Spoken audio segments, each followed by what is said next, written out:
नमस्कार दोस्तों, मैं डॉक्टर मनीष कुमार जैन एक बार फिर से आप सभी लोगों के साथ हूँ हमारे चैनल बी पॉजिटिव आरोग्यम हेल्थ क्लिनिक से। और हमने एक इंट्रोडक्टरी वीडियो बनाया इससे पहले, इसके बाद एक वैक्सीनेशन पर वीडियो बनाया और एक वीडियो हमने योगा और सपोर्ट मेंटल सपोर्ट्स पर बनाया। और आप सभी लोगों का धन्यवाद कहना चाहूँगा कि सभी लोगों ने उसको सपोर्ट किया, सराहा और कमेंट्स भी दिए, तो उसके लिए आप सभी का धन्यवाद। मैं चाहूँगा आगे भी हम इस तरह के वीडियो लाते रहें और आप लोग उसको सपोर्ट करते रहें। सब्सक्राइब करें हमारे चैनल को और अगर कमेंट्स में ज़रूर बताने की कोशिश करें कि आपको क्या पसंद आ रहा है और क्या पसंद नहीं आ रहा है, ताकि हम उसी के हिसाब से इसको इम्प्रोवाइज कर सकें। मकसद हमारा यही है कि इस माहौल में, इस टाइम पीरियड में एक पॉजिटिविटी फैलाते रहें, पॉजिटिविटी का माहौल बना के रखें, ताकि इस बीमारी से और इस तरह की चीज़ से हम उबर सकें और अच्छे से लड़ सकें। आज का हमने टॉपिक रखा है कि जिसे कहते हैं, आप सब लोग सुन रहे होंगे, Covid appropriate behaviour. So what is exactly Covid appropriate behaviour? अगर हम हिंदी में बात करें तो एक ऐसा व्यवहार जो हमारे कोविड 19 से बचाव के लिए बेस्ट है। तो बचाव के उपयुक्त हमारा व्यवहार जो इस महामारी में कोविड 19 के टाइम में हमें करना चाहिए, दिखाना चाहिए। तो इस तरह के बिहेवियर को कोविड एप्रोप्रिएट बिहेवियर के नाम से जाना जाता है। कुछ 15 पॉइंट्स बहुत स्पेसिफिकली हमारी गवर्नमेंट की ministry of health and family welfare ने जारी किए हैं, जिनको वो कोविड एप्रोप्रिएट बिहेवियर में कंक्लूड करते हैं, और उसी का एक बेसिक आइडिया देने के लिए ये वीडियो बनाया है। और इसमें हम शुरुआत करेंगे पहले पॉइंट से।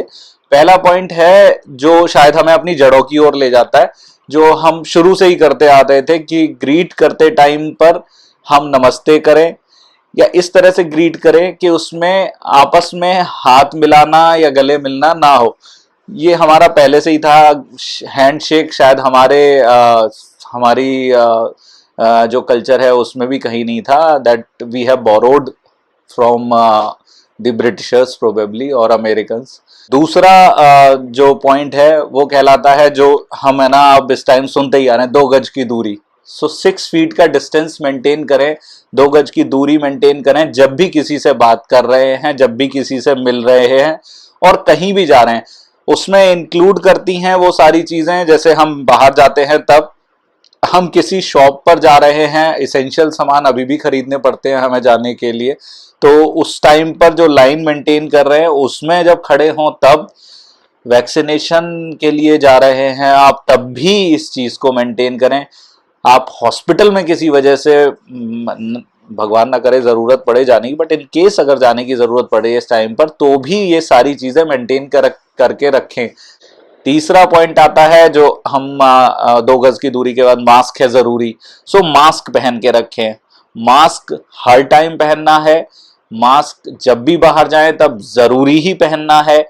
कुछ टाइम ऐसे हैं जब घर पर भी पहनना पड़ सकता है, अगर आपको खांसी जुकाम या ऐसी कोई भी चीज है तो। एक वीडियो हम कोशिश करेंगे कि एक सेपरेट वीडियो मास्क के ऊपर के मास्क के एटिकेट्स क्या है, किस तरह से पहने, डिस्कार्ड करें, उस पर बनाने की कोशिश करेंगे। चौथा पॉइंट आता है रेस्पिरेटरी हाइजीन मेंटेन करना। रेस्पिरेटरी हाइजीन मेंटेन करने का सीधे शब्दों में मतलब है कि जैसे छींक आ रही है या फिर खांसी आ रही है, तो उस टाइम पर आप क्या करें। आपने अगर मास्क पहन रखा है तो आप मास्क हटाते हैं और छींक देते हैं, खांस देते हैं, वो ठीक नहीं है। मास्क अगर आपने पहन रखा है तो मास्क पहने रहें, और अगर छींक आ रही है तो छींक लें, खांसी आ रही है तो खांस लें, लेकिन उसको हटाएं ना अगर बाहर हैं तो। अगर उस टाइम पर आसपास कोई नहीं है और आप है ना मास्क को हटाकर छींकना या खांसना चाहते हैं, तो अपनी एल्बो का इस्तेमाल करें। छींके कुछ इस तरीके से, खांसें कुछ इस तरीके से, या फिर हैंकी का इस्तेमाल करें, बट उस हैंकी को डिस्कार्ड करना या ढंग से वॉश करना ना भूलें। पांचवा पॉइंट कहता है कि आप अपने आंखों को, नाक को और मुंह को, यानी कि फेस के एरिया को टच ना करें, खास तौर पे जब आप घर से बाहर हों और बाकी सारी चीज़ें छू रहे हैं तो उस टाइम पर तो बिल्कुल भी ना करें।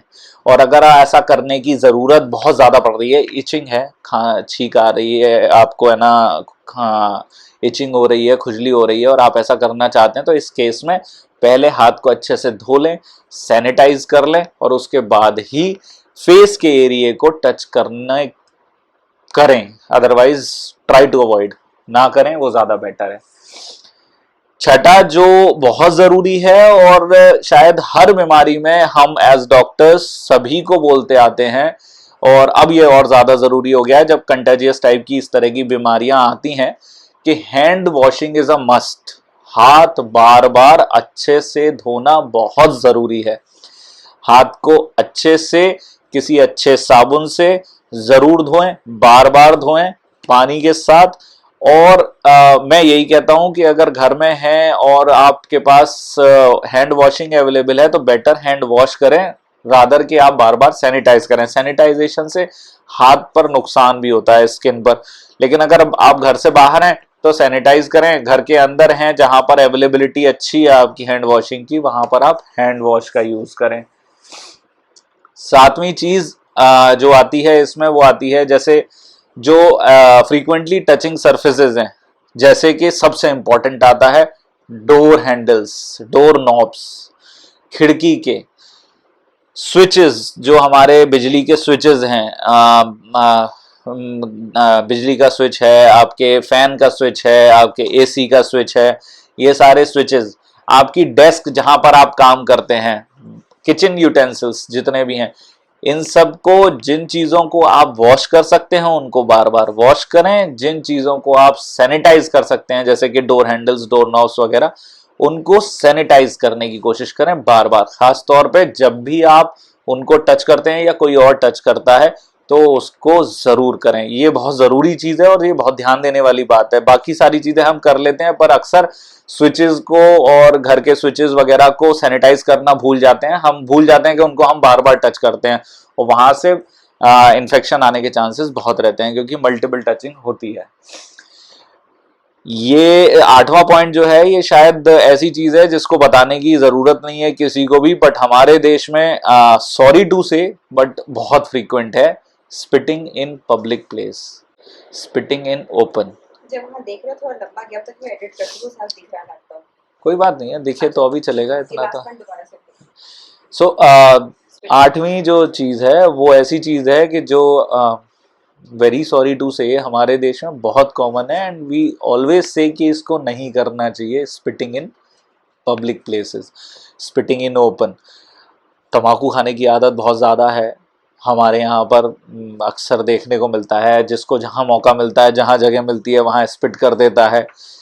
इसमें दो नुकसान हो रहे हैं आज की डेट में। एक तो आप स्पिट करते हैं तो स्पिटिंग से जो गंदगी हो रही है वो सलाइवा आपका बाहर आता है, उसमें जो भी वायरस हैं वो बाहर जाते हैं। दूसरा, आप मास्क हटाते हो उस टाइम पर, मास्क को छूते हो उस टाइम पर, तो ये मल्टीपल प्रॉब्लम्स क्रिएट करता है। आप पिछले पॉइंट्स में जाएंगे तो आपको लगेगा कि इस एक पॉइंट की वजह से आपने 4 पॉइंट और खराब किए कोविड अप्रोप्रिएट बिहेवियर में। आपने अपना मास्क टच किया जो मना किया था, आपने फेस टच किया जो मना किया था, आपने मास्क हटाया जो मना किया गया था, और उसके बाद आपने स्पिट भी किया। So spitting in public places should be avoided, always be avoided. वो इस बीमारी के अलावा भी कभी नहीं करना चाहिए, तो वो एक ज़रूरी चीज़ है जो हमें ध्यान रखनी चाहिए। और इस वीडियो के बारे में भी कमेंट कीजिएगा कि कैसा लगा आपको ये video, and please subscribe to the our channel. हम इस पर रेगुलरली वीडियोस डालते रहेंगे and we will try to help. Thank you so much, नमस्ते।